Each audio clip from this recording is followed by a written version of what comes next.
get to look back on things that you wish you would have did better, or things that, you know, you did do well, and memories and times that you had and conversations and relationships that you had. So that's why, you know, it's really important to be present in the moment, because really in this life, all you have is your memories. I had like $5,000 in the bank. I had some assets, had some real estate and stuff like that, but I was really cash poor. And she just said to me, at the rate you're going, she was like, Steve, you're gonna be broke in 5 years.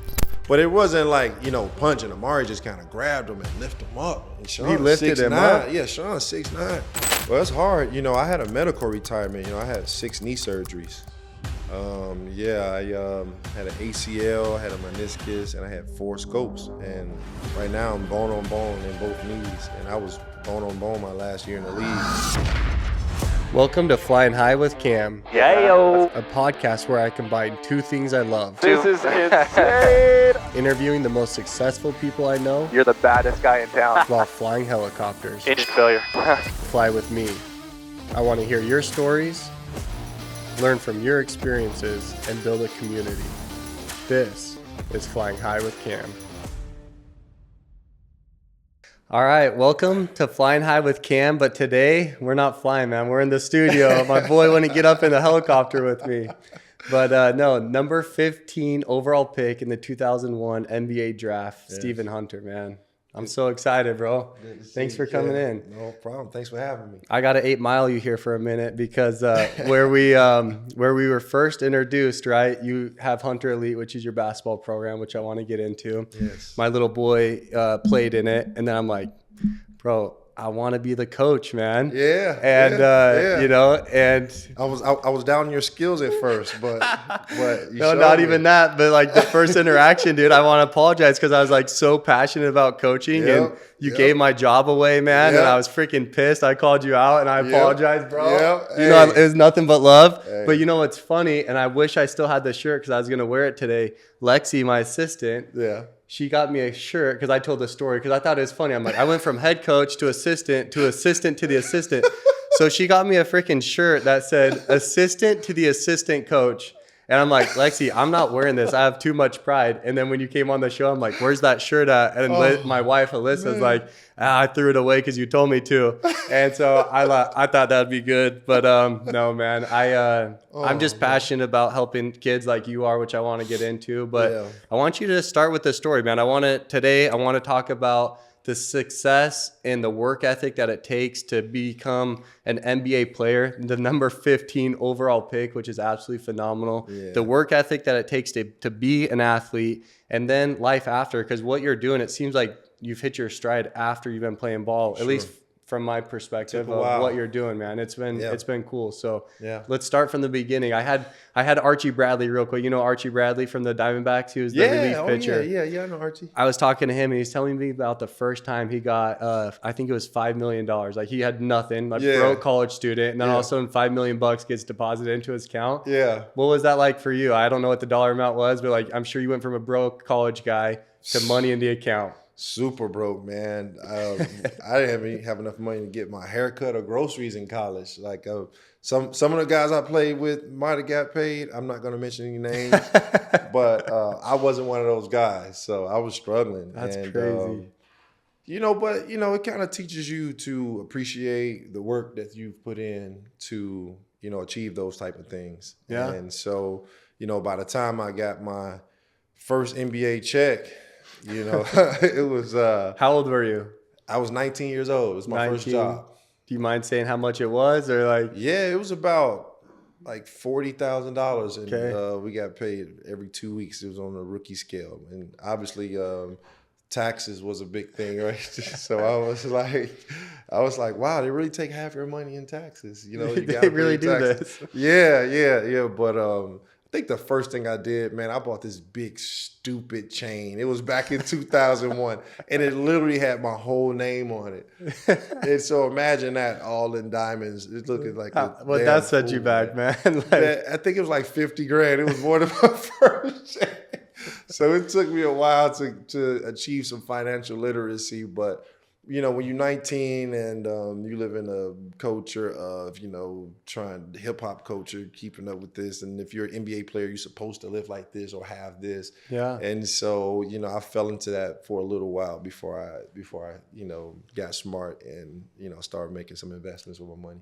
So what made you get smart? Like you just kept spending all your money and a financial advisor's like, hey, bro, like this will end. I know you don't think it will. You're 19 years old. You're making all this money, but it's going to end, or what happened? Man, I got lucky, man. So you want to hear this story? Yeah. Okay.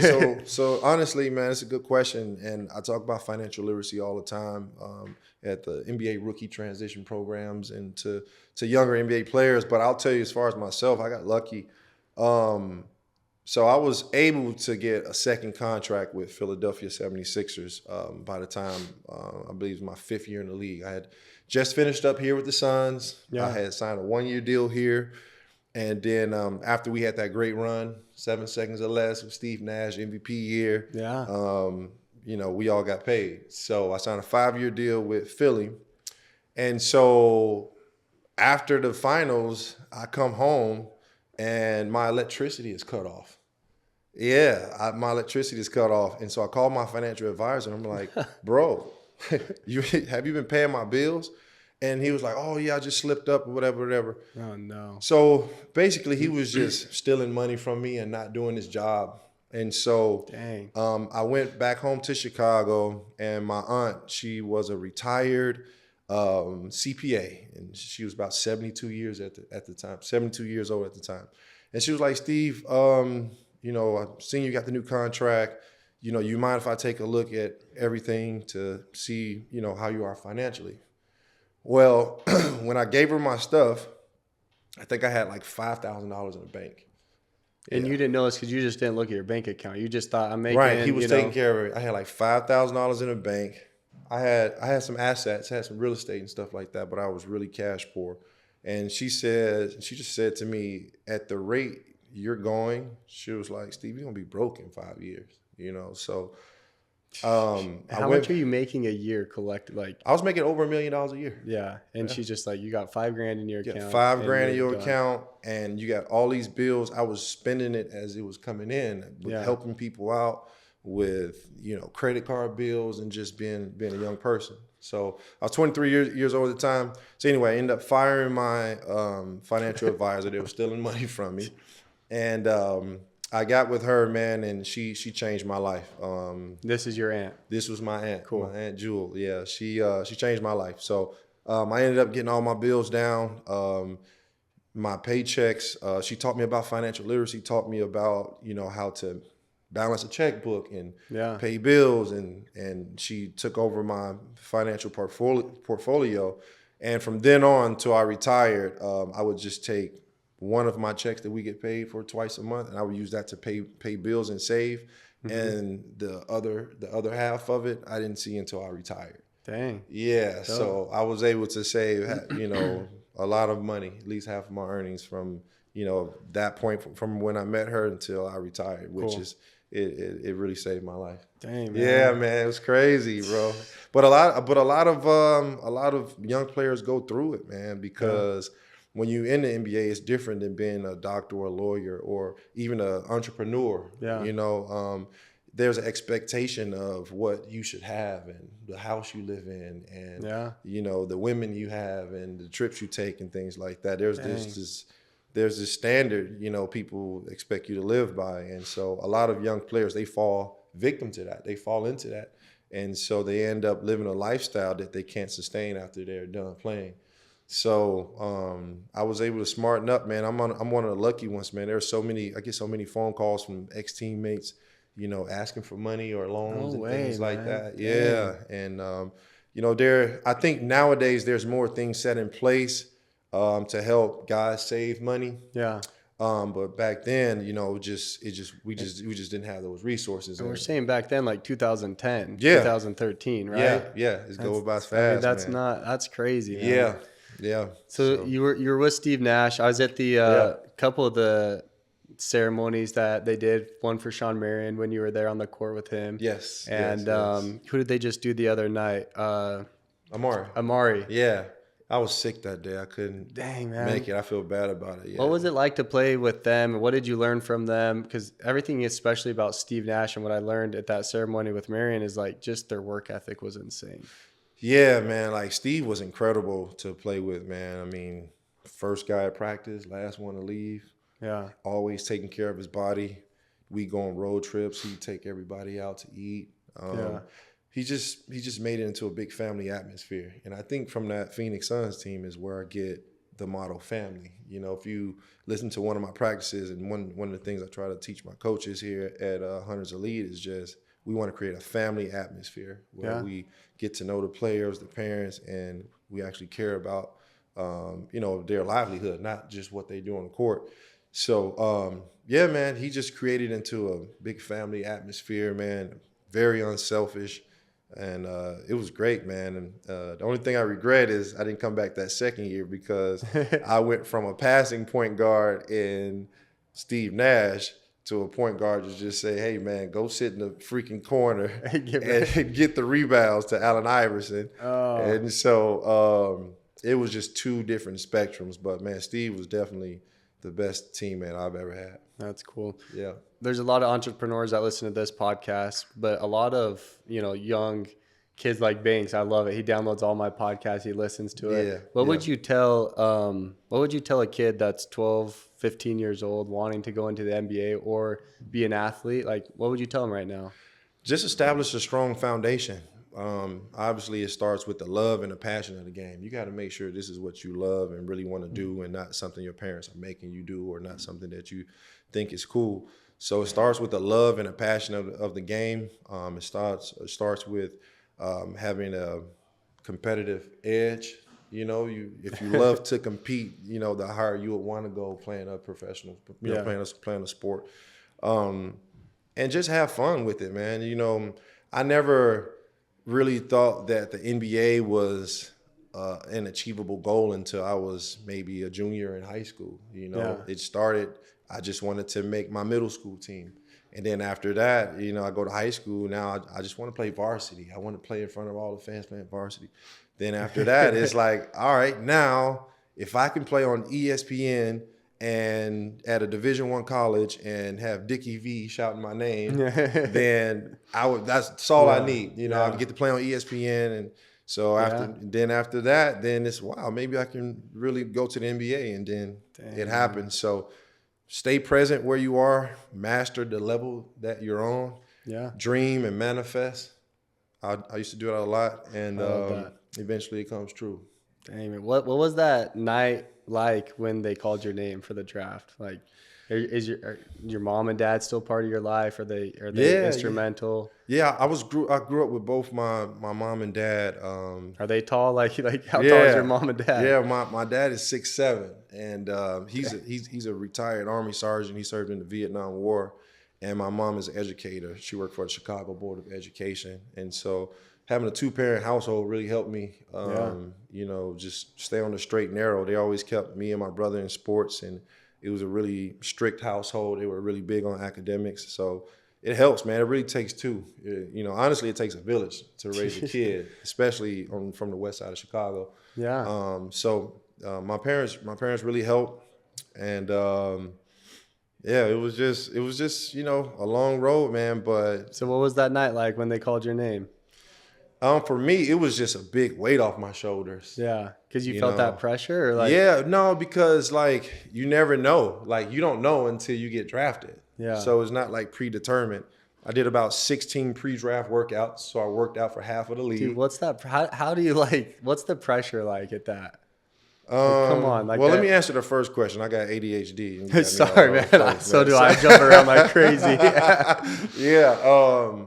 But yeah, for me, it was just a big relief off of my shoulders because, I didn't want to be one of those guys sitting there and, there all night. I got my family here. Yeah. So for me, I didn't attend the NBA draft in New York City, so I wasn't at the physical draft. Yeah. I had a draft party at ESPN Zone in Chicago, downtown Chicago. Yeah. And so my agent was there, a bunch of media was there, had my entire family there. couple hundred people. It was crazy, right? People? Yeah, it was crazy. So I got there. I knew I was going to get drafted between the 9th and the 15th pick, or at least I hoped. Yeah. And so I got there around the 6th pick. I sat down. They sat me down in a chair like this. So every pick that came up, there was like, now the Detroit Pistons with the 8th pick of the draft.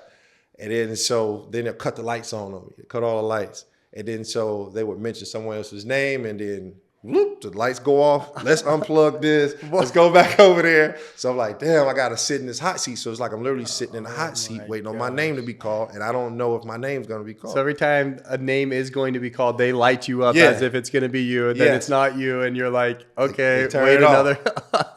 Man, so I thought, so I had a great workout in Detroit. Joe Dumars was the general manager at the time. And before I left, he was like, Steven, we love what you can do. Don't be surprised if we call your name on draft night. And I was like, all right, cool. So Detroit gets there. I really wanted to play for them at the time. And they called this guy named Rodney White. They didn't call my name. Rodney White slipped. He was supposed to be a top 6 pick. He slipped down in the draft. So they ended up picking Rodney. Okay. So I was like, all right, fine. I think, I had another great workout with Houston. I think they had the 12th pick.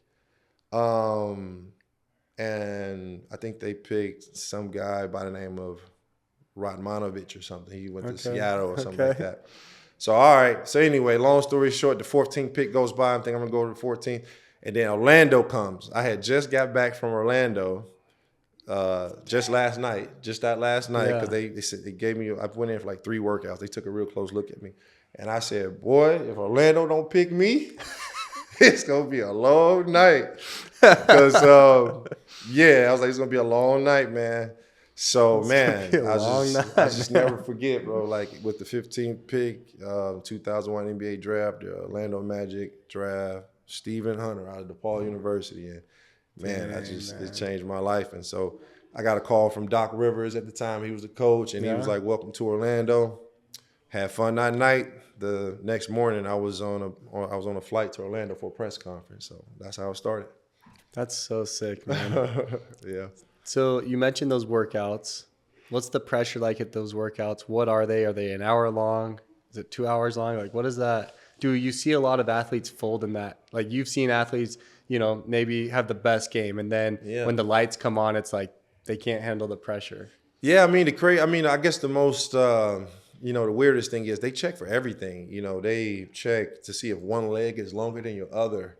They check your finger size. How big are your hands?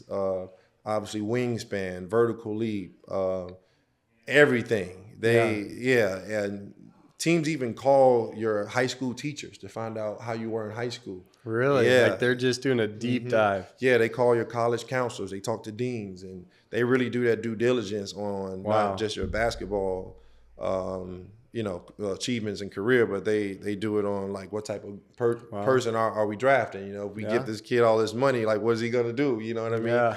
And so he's gonna go buy a good diamond chain is what he's gonna do. That's what he's gonna know.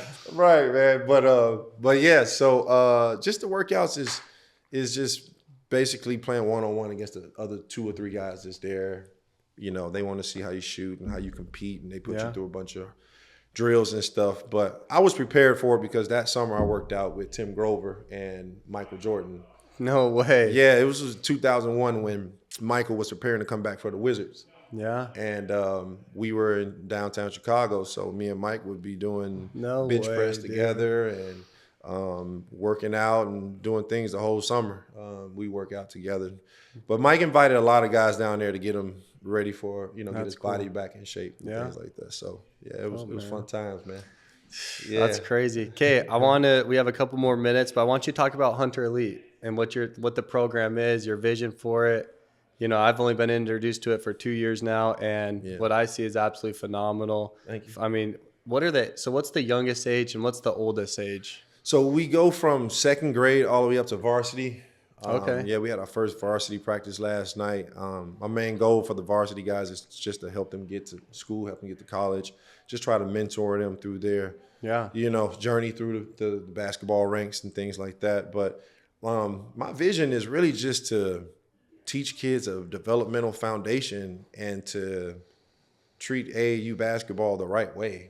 Someone who's doing it for the right reasons. Yeah. I'm not doing this for any financial gain or anything like that. I'm doing it because it's in my heart and because I really want to give back all of the knowledge and blessings I've received from the game of basketball and through life to these young kids. And so just the things I preach to my coaches and my players, just really authentic, just from trial and error of my basketball career, me being, in the position I was, just making sure we teach them the things that they need to know if they want to climb the ranks through varsity and college and possibly pro, But, some of the greatest lessons in life, has came from the game of basketball, and I think, being on different teams and being around different people and just being in this team atmosphere has just prepared me even more for after my basketball career than while I was playing. So it's just a great game, man. And obviously, again, I'm trying to do it for the right reasons and just give back all my knowledge to the kids.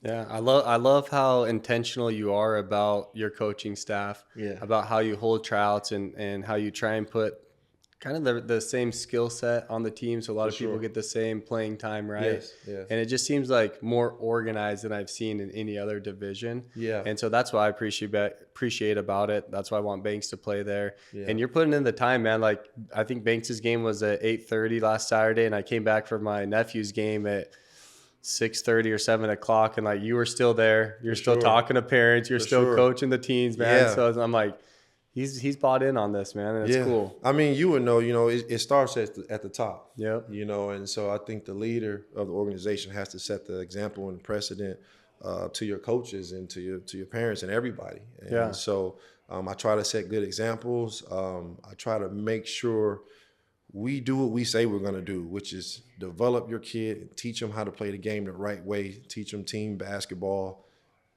foundational things on defense and offense that he's going to have to know if he wants to go to higher ranks. And, just do the things we say we're going to do, man, and have an organized place for the kids to play, a safe place, and most importantly, a good environment. I don't believe in putting down the kids or embarrassing them in any way. We want to try to build confidence for all of our players and, so that they can fall in love with the game. At this early age, they're very impressionable, and you don't want to give them the idea that this is a place where they can embarrass themselves, or this is a place where, I'm going to fail, even though, failing is a part of their process. Right. We do our best as coaches to help them and build them up instead of break them down. Yeah. I mean, coaches can make and break a player. For sure. And, maybe not, probably early on for sure, but I saw it in junior high and high school. I think we've all had that coach that's just kind of that coach, know? And so what are you doing with the coaches to ensure like they catch the Stephen Hunter vibe and like vision there? Like, what's your biggest thing that's working? Well, number one, just really through the introductory process, I asked them, why do you do this? And if they're doing this for a lot of self purposes, or that, they're in it to win every tournament, or they want to win and, so bad that, they want to skip steps with kids and teams, then that's probably not the coach we want at Hunter's Elite. So we just want them to be like really selfless, and this is their time to give back. I don't micromanage my coaches. I just give them, look, this is what we need to teach them. However you're going to get here, just get here. Teach them this foundation that is going to start them in their growth and development. And then from there, I let them use their creativity to give back and coach the kids. Yeah. Mm-hmm. I want to hear some stories, bro. Man, let me think of one. Well, I got a Kobe story, but Melo already told it on that documentary. But I played with Carmelo Anthony in Denver, and so we would sit on our plane, and I would sit here, and Allen Iverson would sit right in front of me, and then Carmelo would sit on the left of Allen, and then Kenyon Martin would sit right here. And we'd all play bourrée together. We'd all play cards. Okay. And so Melo just started telling us about when he was in the Olympics in Las Vegas, that the first night of practice for the Olympic team, Melo and LeBron was at the blackjack table till like 3 in the morning. Oh no. So then finally at about 3, about 3 in the morning, they go to the elevator and they press the button and the door opens and Kobe Bryant is walking out. And then Melo look at Bron look at Melo. They like, Kobe, where you going? Kobe like, I'm going to practice. They look at each other like, what? They was like, yeah. He's like, yeah, man, I'm going to the gym. So they just looked at each other, shook their head. Melo and Bron went upstairs, went to bed. Meanwhile, Kobe had like a 7-hour head start on him. And he did this every single day, throughout that process. And I just thought that was crazy at the time, the most popular player in the league, the highest paid NBA champ, to have that type of work ethic and commitment to do that during the off season. Just to, so cool, man. Yeah, man. They knew it was authentic then because they were seeing it with their own eyes. So that was just a testament to Kobe's work ethic. Yeah. And so I tell that to a lot of my kids, like, man, if Kobe can do that with the skills that he has, what do you think? Who do you think you are not practicing today, man? You know what I mean? So yeah, man, it was a good time. That's probably the thing I missed the most about being in the NBA is just my teammates and the relationships that you garner while you're there. So it was definitely a fun time. So if you'll open, it sounds like you open up. I didn't know if you wanted to open up to tell too many stories, but like culture and business is everything, right? You have a sour apple in your environment, they're gonna ruin the whole group. One person. You don't have to name any names. You can if you want, but I can only imagine how difficult it is when you have a cocky player who has all the accolades, right? Yeah. And he's treating the team like crap. Yeah. And I think we've seen that a lot with the Suns, right? We bring in a big player and maybe he thinks he's better than the Suns organization or whatever, and just the culture isn't there, and you can tell when they're flowing or not. Yeah. That's a great question, man. I won't name any names, but I played in Philadelphia, and there was a superstar player there that made it hard to go to work every day. Like, we literally hated going to work every day. Yeah. I called my agent every day, like, get me back to Phoenix. Get me the hell out of here, man. Yeah. That bad. Because it was that bad. What were some of the things that they were doing? Like click the team up. Like, me and you will get together and we'll look over there and say, look at these freaking bums over here. This dude, he can't even shoot. He's a bum. And just, you know what I mean? NBA players. Yeah. Like, look at this. And then just no encouragement. Just, this is my clique. This is my crew. We don't mess with y'all. And just, it's no wonder why that particular player never won a championship. But, on the court, as long as he was scoring a lot of points, it was fine. But as soon as he had one little dip in his productivity, you see that he was out of the league. So, it was that was my thing. That was my thing. But it, like I say, it taught me a lot. I had some good teammates. I had some not so good teammates. But nevertheless, it's not going to affect my story, man. I enjoyed every second of playing in the NBA, and it was definitely a dream come true. Yeah, man. Yeah. How do you, that's one of the things that I hate about life is you almost have to lose it in order to truly appreciate it. For sure. Yeah. And hindsight is crazy, man. You get to look back on things that you wish you would have did better, or things that, you did do well, and memories and times that you had and conversations and relationships that you had. So that's why, it's really important to be present in the moment, because really in this life, all you have is your memories. Yeah. All you have is the times that you have. And so you're not promised tomorrow you can get injured, or, you seen what happened with Kobe, you're not promised tomorrow. So enjoy every moment and be present in this moment, because this moment could be the best moment of your life. So what, there's no regrets, but is there something that you would have done differently, either coming up as a player or, with a certain team? No, for sure, man. Like, to any young player, I would say coming into the league, always keep the game first.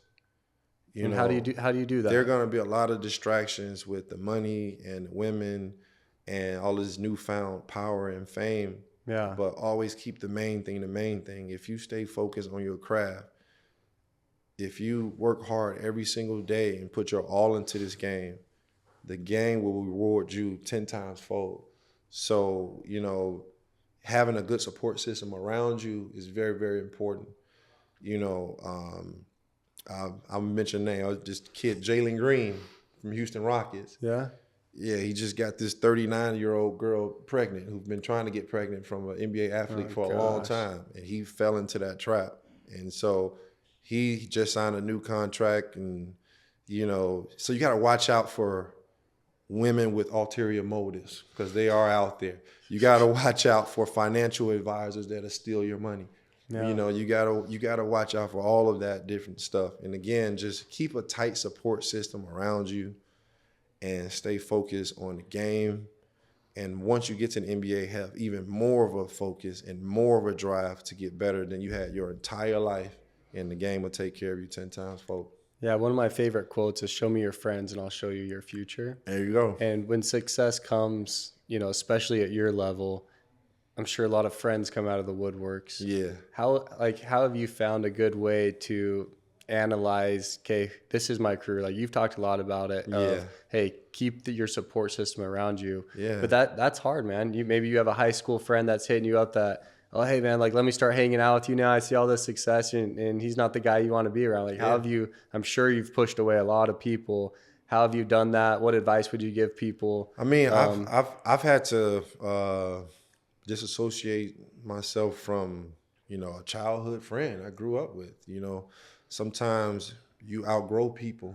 Yeah. And the people you outgrow expect you to be the same person you were 5 years ago, 10 years ago when you're not. And so there can be some animosity there, or, you know, in my community, it may be, well, you know, he's a sellout and he forgot who he was and he's not the same. Well, shit, you damn right I'm not the same. Yeah. You know what I mean? Yeah. I need you to grow with me. Yeah. You know what I mean? And so, I mean, it's a rhetorical question, but I want you to like hit on the importance of, you know, getting those people out of your life, because there's a lot of, I mean, and I've been there where you just keep holding on to people because they were your friend a long time ago. Yeah, you feel a loyalty to them, and yeah, you try to. It's very important, man. It's like a weighted ball on you. You know, you'll stay behind if you don't let your wings out and fly, man. And they try to keep you there with them because some of them don't want to see you excel so high that you guys don't have anything in common anymore. You know what I mean? So, again, try your best for your friends and your family. You know, if they're qualified, maybe offer them an opportunity. Yeah. But an opportunity is what it is. It's an opportunity. It's not a guarantee, you know. And so you would hope they would do something with it. But, you know, that goes back. You got to have a foundation of work ethic. You got to have a foundation of focus. And so, you know, that may explain the position they're in the first place because they don't have that foundation, unfortunately. So, I had to cut off some friends early on and, you know, even some family. But getting a good support system is really, really important. Really, really important. I love it, man. What's like your craziest story in the NBA, bro? Like, what's like the behind the scenes that people don't know about the NBA that you can share? Like something that happens in the locker room, man, on the plane rides, like at the hotels. Like, come on, man, give us something, man. Well, in training camp, Amari Stoudemire and Sean Marion got into a fight. And it was like I'm sorry, Sean, but it was like a pit bull versus a poodle, man. I'm sorry, Sean. We had to get it took the whole team to get Amari off of Sean. But it wasn't like, you know, punching. Amari just kind of grabbed him and lifted him up. And Sean, he lifted him up? Yeah, Sean 6'9". Amari grabbed him, lifted him up, put him up against the locker. And they were just like having a little. Yeah, man. Yeah. Amari from Florida, man. He country strong.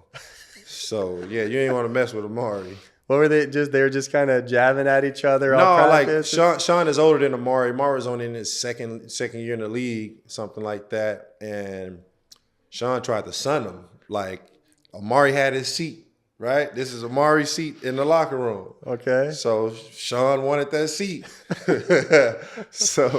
So Sean comes in, and so Amari comes in. Sean sitting in the seat, and Amari was real respectful. Like, hey man, let me get my seat back. Sean like, this ain't your seat. Get out of here, Rook. Get out of here, man. Amari's like, okay, all right, Sean, please let me get my seat, please, Sean, let me get my seat. And he was like, you better go. And Sean looked at us. Who the hell is this guy talking to? Like that. And yeah, man, shit, that's all I remember right there. Amari just grabbed him and lifted him out of the seat. Out of his seat, deadlift him. Marion's lift him up on the wall. Marion's 6'9". How's 6'9"? Amari about 6'10". Yeah, lift him off his feet, man, and yeah, we had to get him up from him. And that was the last time anybody ever messed with Stat. Yeah. That was the last time anybody messed with Stat. Oh, man. Yep. What else you got, dude? I love that. Man, I could be here talking all day about stuff, but just, it was just a good experience, man. Played great players like Tracy McGrady. People underestimate how good he really was, man. Yeah. Like, if I'll challenge anybody to go back and watch his film, his games. Okay. He scored off 1 or 2 dribbles tops. Dang. Yeah, all right, get the ball 3-point line, 1 dribble pull up. 3-point line, 2 dribble pull up. Post, turnaround, shot. He was just so efficient in scoring. And I think in 2000, for at least a 2-year span, I think he was the best player in the league, honestly, from 01 to 03. I'm going to go ahead and say Tracy McGrady was the best player in the league. And I was his teammate. That's and cool. He would have like 24 points after the first quarter. And I'm a rookie at the time. He sit right here. I just tap him, bro. I said, bro, like, how you do that, man? And honestly, he just looked at me and was like, they can't check me. He was like, Steve, they just can't check me. What was that? Like, they just can't guard me? Yeah, they can't guard me. They can't guard me. They just can't check me. So, and don't even be sweating. He just had a quick first step and just get there. Yeah, he was good, man. He's tall, 6'9". You see him, you thought he was a center. Dang. Athletic, very, very gifted, man. Yeah. Very gifted. And so, yeah, he just got to the point, some of the superstar players that get to the point where they've mastered the game so much, they just have ultimate confidence. And I think it's all mental and manifestation, man. You see it and everything slows down. And that's what I was going to say. Like, dude, the teams provide any type of mental coach for you to help you get through things? Because I mean, you guys are at such this high level as NBA players, the best of the best. It has to be at that point just like a mental confidence. Yeah. Right? I mean, I think my rookie year, without me even asking for it, Doc Rivers got me a team psychologist. Okay. Because for a lot of these young players, you spend your whole life being the man. Yeah. High school. You're the best in high school, you're best in high college. school is all about me, college, same thing. And then you get to the NBA and you're 19 years old and you got players that's been in the league 10 years. You got some other guy on the bench that's a former McDonald's All-American, a former college player of the year, Duke graduate. You got the best of the best there. And so how do you show up with any confidence with that? I mean, you gotta be confident in yourself. You gotta have self-belief. I love that. You're a grown man at the time, and you just gotta have self-belief, and you gotta have even more of a work ethic. Like, I thought I had a great work ethic going into the league. Yeah. But Doc Rivers is probably the reason why I stayed in the league as long as I did. He was like, Steve, you don't have a professional work ethic. I was like, what do you mean? He was like, I'm here before practice. I'm here on time. I do this. It's like, man, you got to do more. No way. Yeah. So, wow. Yeah, bro. Practice starts at 10. I'm there at 7:30, 8 o'clock. I get weights in. I get on-court work in. I practice, and then I stay there for another 3 hours, either watching film or doing more. So that's called being a professional. When you're a professional, it's like a real job. And so you don't just show up. It's like the reason they can make those shots look so easy is because every day it's 500, 1,000 reps. Every day it's weights. Every day is practice. Every single day till they can go on television and make it look easy. So what percentage of players are get into the league? They think they have a hard work ethic. They're doing everything that you said. They're the best of the best. And then their coach is like, hey, it's not good enough. How many of them actually show up and start doing that work, showing up at 7:00, and the other one just kind of coast thinking that they can make it? Well, you don't have a choice because it's very little patience. You won't be in the league. You won't be like, if you don't adapt, you're out. Yeah. So how many games? There's a lot. Is it 50%? Like just don't adapt and they're done? Yeah, I mean the average lifespan in the NBA is like 4 years, 3 or 4 years, and we're talking college player of the years. We're talking, guys that were the star players at Kansas and Duke. And it won't be. It's not. I won't say every time it's because of work ethic, because some of them may work hard, but the league is just a very, very competitive place. And if you don't find your niche at something that you're great at, then you're not going to be in the league. So. The NBA is a business. It's a profession. So you need to either be a great shooter or a great shot blocker or a great passer, team facilitator. You have to bring some sort of asset to that team. And we're talking 1 through 12. Dang. So, I mean, that comes a little later, but I tell kids, like a veteran told me, his name was Horace Grant when I was a rookie. He was like, Steve, you do well a lot of different things, but if you want to stay in this league, you have to find your niche. So what do you think My is niche your was niche? shot blocking and rebounding. Shot blocking. Yeah. And I was a pretty good You scorer. got to find your niche. You said when you get into the league, or like, is that college? You're schooling everyone anyways. Yeah, college you're better than everybody. In the High school league, you're better than find everybody. something. Yeah, and when you go to the league, you're gonna have a star player there. You're gonna have a Steph Curry there. You're gonna have a generational athlete on every NBA team. You have a Tracy McGrady, we can go down the line. Every NBA team has a star athlete, so you're not going to be that guy if you're not a generational player like most of us aren't. That's why I love this year, especially as he's been on the Suns, Grayson Allen. Oh, man, I love it's him. like his heart and his effort. I love him. Like it's just unbelievable. He's a good shooter too, but his role is a defender, right? I love him. Like that's his niche. He should be 6th man of the year. Yeah. He better get it.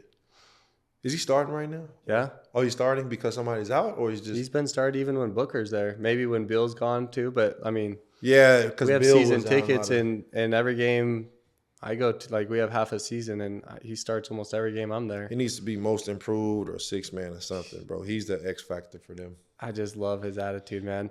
Why is it for some reason? He's gotten better, man. The game is slowing I'm down. spacing his name right now. Bell. What's the skinny tall guy, man? Durant?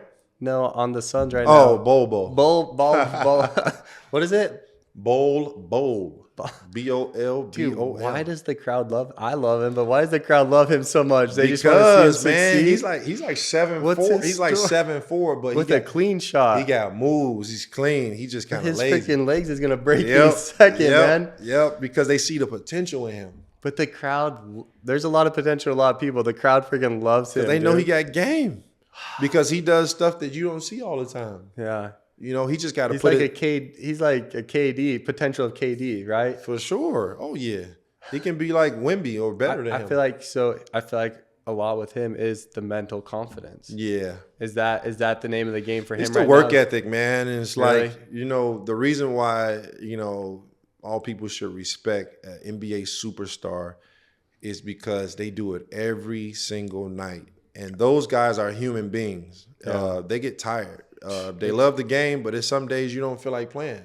Like it'll be a game January 9th in Milwaukee. Yeah. It's and they just 20 below outside. You just want to stay in your hotel and just order room service and just lay there like, I'm hurting. I don't feel like playing today.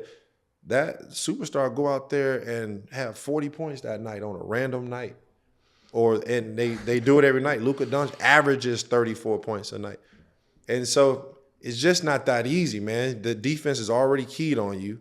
You done played 5 times this week. Your body's sore. You know what I mean? And then on top of practicing and lifting and things like that. And you still able to do your thing at that type of level. That's last insane. month I was sitting courtside and KD was having a horrible game, man. Mm-hmm. you know, one of those nights, I'm sure, just, and horrible to him, he's only dropped 20 and it's the third quarter, right? You know, like, right. But you could tell he was frustrated, and he's, you know, on his knees, like kind of like literally right here from me to you. I'm like, I was trying to encourage him. I'm like, come on, you were KD. sitting next to him? Yeah. Well, he was playing, but I was on the court, right? Huh? No, he was on the court. I was sitting down. Okay, I got it. Oh, so I'm sitting courtside. So you got the seat next to the bench.